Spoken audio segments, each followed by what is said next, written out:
Advocacy has been described as the art of turning the impossible into the inevitable. At the outset, policy change can seem difficult to achieve, but you can probably think of examples of policy changes that have happened in your lifetime that once seemed impossible. For example, bans on smoking in public places, access to HIV/AIDS treatments, etc. All of these policy successes were achieved through the hard work of advocates.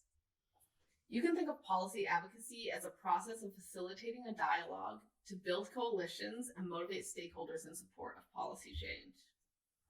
Ultimately, you want these stakeholders to take ownership of your ideas and proposals and help to push them forward.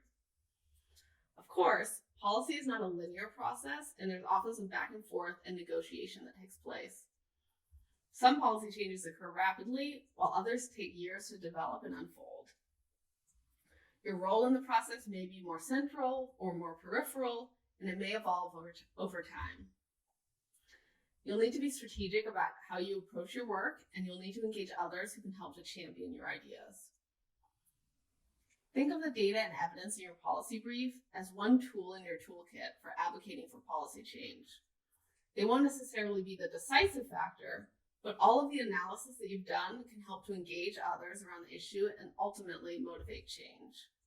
Let's talk about 5 key principles for developing an advocacy strategy. The first is negotiation. Policy advocacy is a two-way process of negotiation. That means you may have to give and take to get something like your proposed policy, if not your exact policy, implemented. The second is time. Policy advocacy is messy and normally takes time, commitment, and persistence, so don't give up at the first roadblock. The third is influence. The most likely outcome is policy influence rather than direct impact.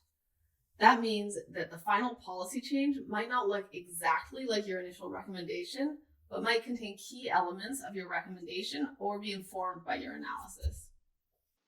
The fourth is coalitions. Policy advocacy means bringing together different groups of people that might have different perspectives, experiences, as well as resources and influence that they can bring to bear on an issue. Part of advocacy is convincing these different groups that they have a shared interest in helping them to work together. And finally, context. As with everything, context is key. Attitudes and willingness to negotiate are always changing and unpredictable. So don't get discouraged if the initial response to your recommendations isn't what you hoped.